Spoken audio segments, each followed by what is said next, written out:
So, you want to save the world with clean energy? Make money doing it? Confused about the economic and technical realities of residential and commercial solar, batteries, heat pumps, EVs? Want the real-world scoop on new energy technologies, not manufacturer hype? Then tune in to the Weekly Energy Show, hosted by Barry Cinnamon. Insights from Barry's 40-plus years in the solar and energy industry will help you understand the future ways we'll generate and consume energy. And now, here's Barry.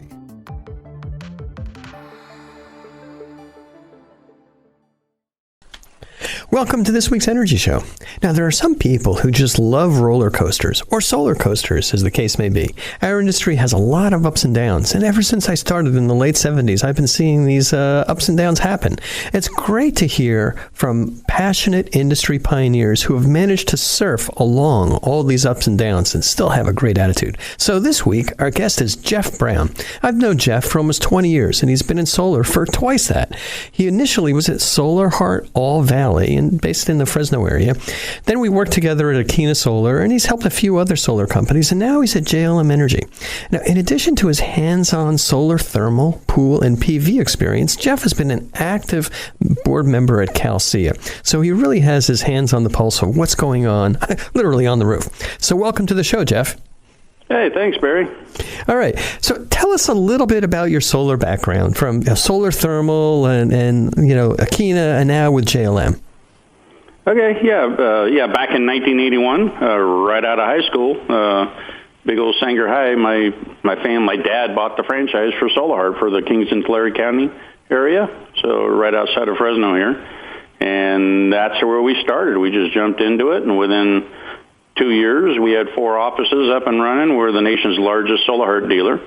And, of course, like what you were joking about, ups and downs, it came to a grinding halt January 1st of 1986 with all the tax credits and rebates ending. So I started my little service business right here in Clovis and grew it up to a nice-sized company. And I think, Barry, it was about 11 years ago. We were right here in my living room making the deal to come over to Akina Solar.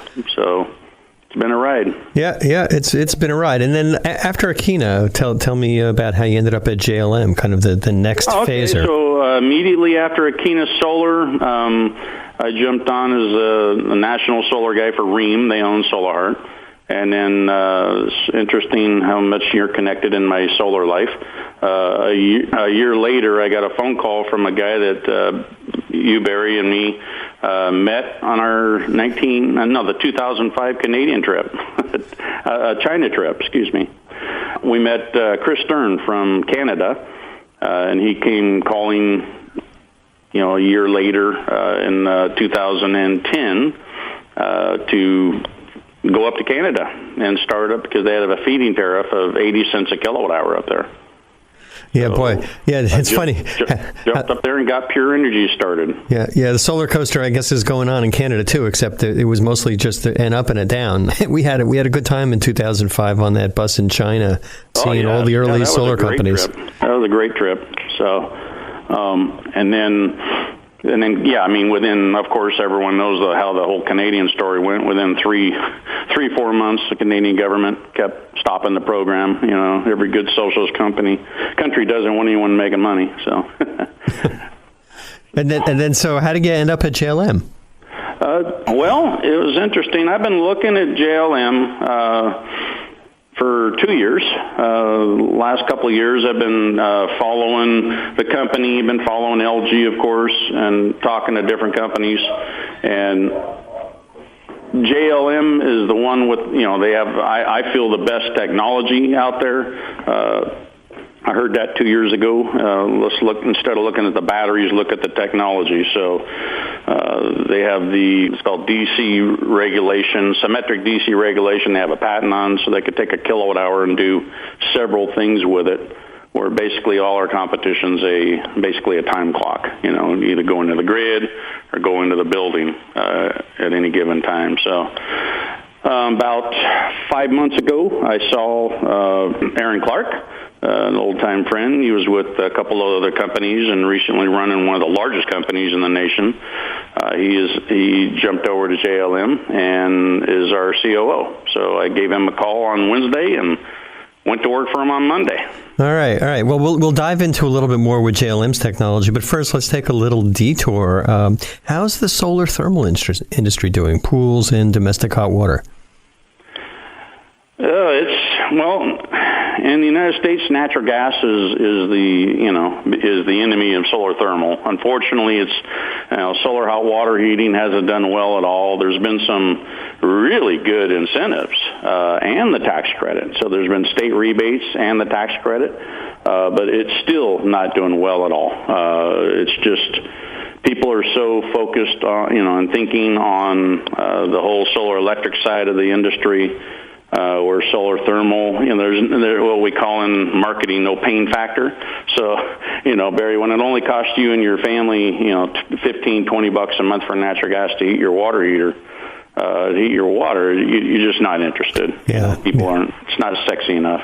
Yeah. It's interesting that when I started doing PV systems back around 2000, when I was talking to people about solar, they're like, "Oh, where's the pipes?" And my first few inspections, the town inspector would come out and say, "Where's the copper pipe?" And I'm like, "No, this is PV." Oh, and nowadays when you talk to the kids, they're thinking, "Oh, solar, yeah, solar electric, that's really cool." They don't even know that you can use solar to heat water. It's just, it's not cultural. Yeah, at every home show, the first 5 years of being able to run a meter backwards, people were looking at the Solar Heart unit with the big tank and saying, "Well, how does that make my meter run backwards?" So it's crazy. But pool solar is slowly making a rebound. After the big, it's a luxury item and it doubles your swim season. It's awesome, but it's what the whole industry is after 2008, 2009 came tumbling down a little bit, and then now that it's picked back up. And now they're finding it's a big competition of square footage roof space on the roof. Do you do pool solar or you do solar electric? Yeah, it's becoming an issue. Yeah. So for that whole industry, there are products out there that do both. I'm not really convinced. I don't like that many pieces on the roof, couplings, but. What are some of the keys that you see to long-term success in the solar industry? Networking and perseverance would be the first things that come to my mind. Just really getting involved in the industry, meeting people all over the state. That's the joys of CalSEA. You know that, and I know that. We get to know a lot of people, and just having a creative, open mind and being creative, because everything comes in waves. With all the different kind of what's next attitude, where regulations, rebates have come and gone. Right now it's all the crazy changes with the utility companies, and finally after 10-15 years they figured out a way to devalue solar system. Yep. Yeah. Well, that kind of brings up kind of what's next and what's new. So tell us a little bit more about JLM's products. So the reason is I jumped into this industry on the storage side. So we're doing, we just take solar electrons and put it in a battery, and we, during the daytime, the utilities are really, lowering the price of what they're going to give you for our net energy metering. We call it NEM. So we're basically, had to go look this word up, called arbitrage. We're taking power in the daytime and selling it back in the afternoon to the grid, or in the evening to the grid, or into your home or business. So that way you're making a little more money, and you're basically holding the value of your solar system is what you're doing, and you're increasing the value of what it can make and the payback on the whole system. So, and the way the whole industry is, everything's heading that way. So we have, at JLM, we have one product, it's called Phaser. We're the first to do a rooftop energy storage right underneath the solar panel. Of course, with my background as a contractor, I look at that, 2 years ago and kind of laughed at it, just like you and I did in the very beginning of microinverters. So why would you put something like that on a roof with a heat factor? But I really did my due diligence, looked into it. They've been testing them for 2 years over in Phoenix, some of the hottest places out there. And in 2 years, they only hit their, it's a very interesting fact, they only hit their high limit once, and it was this year, the day that Phoenix Airport shut down. Oh, yeah. It was 120 degrees, and it was so hot that the planes weren't rated to take off in that temperature because the air was basically thinner. They couldn't kind of get enough traction. But anyway, all right. That's your MIT background right there, right? You know why? Because I did some consulting back in the early 80s for the Defense Department, and the AWAC planes that were being operated in Riyadh, Saudi Arabia, which was like the hottest place that they could operate, and they had to be able to operate there. Big problem was finding a way to cool your jets. All right, so Jeff, we're talking about JLM's products, very, very cool, but what are some of the rate changes and the utility changes that are happening that are making battery storage so important?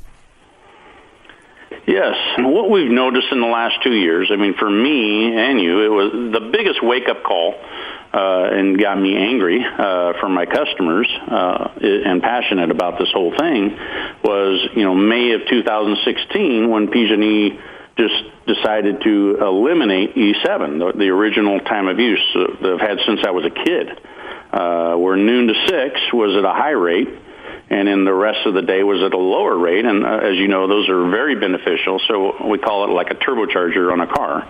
So you're all day long from noon to 6, it would make it at literally 44 or 48 cents a kilowatt hour, and that's what you're reimbursed, the retail rate. And then you're using your power at a lower rate the rest of the time. So what we've seen since that is they threw a bone out there with E6 on PG&E, and that was only going to be for 5 years. And then now everyone's rolling into, on PG&E, E time of use A and E time of use B, which basically is going to end up being from 4 to 9 o'clock is going to be the highest rates that they charge. And then I've even heard E time of use C is going to be from 6 p.m. till 10. And we're talking, 36, 46 cents at nighttime. So basically, like it used to be that during the middle of the day when you're cranking out the solar, you would be getting reimbursed at, I remember, it started at 21 cents, then 26, then 30, then 45. So you could make a lot of money by running the meter backwards during the day. But now there's no sunlight at 6 p.m., so you're not running the meter back. So you're kind of getting screwed a little bit. So what's a good solution? Yeah, my new terminology on that is the IOUs are eclipsing our sun. So they basically have shifted the peak hours to the evening. They got the whole, the industry now. I had to learn about the duck curve, and it's about because we have all this solar energy going into the grid during the daytime, peak has shifted. So into the evening time. So they're now charging the higher rates in the evening, but in the daytime they're seriously lowering the amount that you would get reimbursed from your solar system to the grid. And in our opinion, intentionally, they're lowering it to the floor. In some areas, we've even seen in Arizona recently, 2 months ago, the wholesale cost of electricity around 3 cents a kilowatt hour for 6 months of the year from 10 a.m. to 3 p.m. In Arizona. Yep. So therefore, your solar system is never going to pay for itself. Yeah, so this duck curve is a problem, but Jeff, there's more than one way to skin a duck. So how can we solve this problem? Yes, so at JLM, we were, like I said, the first to come out with this real convenient, the phaser unit. What we do is we capture anywhere from a half of a kilowatt hour to a full kilowatt hour per panel inside of a phaser, and after 4 p.m. or 6 p.m., and we can, just at a push of a button, push a update on these units because they're electronics in there, and they'll discharge into your home, discharge into the grid, whenever it's making the building the most money. So everything at JLM has a Z on it if you haven't figured it out. So we have our phaser units for the arbitrage and demand charges as well. And then for battery backup systems, we have the Energizers unit. And JLM's had that on the market for over 2 years, and it's a battery backup system down below, and so the power goes off, your dedicated circuits will have power. I call it a kitchen package, not to overpromise anything. So, just your basic needs And if you want a little bit more power, you can couple the two of the energizers together. And now you can actually put the phasers on the roof, and it'll communicate with the energizer's unit. So you can really load up on the storage and get your best bang for your buck. And in commercial, we have what's called grids with a Z on the end. And we have 30 kilowatt units that can couple together. You can put 10 or 20 of them in a line. Wow. So however big your commercial needs are. Where does the battery for the phaser go? So a phaser unit, what we call the unit never changes in size. So yes, it's about 3 times the size of a microinverter. It's a flat little pancake thing that bolts right to your rail underneath the solar panel. It's 2 inches off the roof and 1 inch off the panel. So it's very surprising to me as a contractor. These things only run right around 11 degrees above outside ambient temperature. And because they're lithium iron phosphate, they're a very stable dry battery. So temperature isn't the issue, and that was, of course, the first thing I looked at when I saw it 2 years ago. I just laughed at it. Heck no. But I've been proven wrong. They've been tested in Phoenix. I've seen all the data, all the information on them. They're cranking away. So the temperature isn't an issue because they're in free airspace. We always want to put our inverters on the north wall or the east wall, and then we put inverters on the roof underneath solar panels. So with microinverters. So that's not an issue at all, and we've proven that. Proven the concept. It's been, like I said, out testing for 2 years, and then about 3 or 4 months ago now, we took the product to the market. So we're allowed to, and what we're saying for now is to give a little bit of insurance on your solar investment. Let's start with a third of your panels. So if you got a 30-panel system, let's put 10 phasers on, capture 6 kilowatts to 9 kilowatt hours.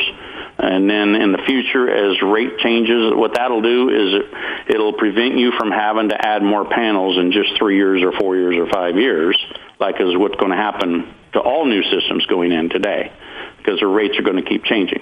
It's interesting, thinking back, and you and I were kind of among the pioneers for microinverters and AC panels, and they're working fine. They're designed right for the heat, and they're working fine. So I expect that the phaser product will also be designed right and will work fine up on the roof. Oh, imagine actually they're looking at it, taking an optimizer and put it inside of our phaser unit, taking a microinverter and put it inside.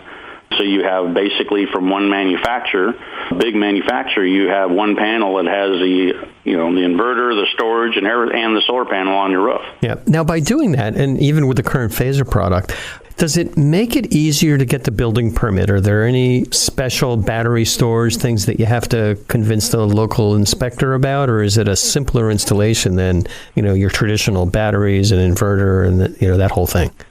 Well, great question, and as you know, and what we've developed over the last 20 years is being on the good side of our jurisdictions. So go educate them. So every time one is sold, we want to go talk to the billing department, ask them questions.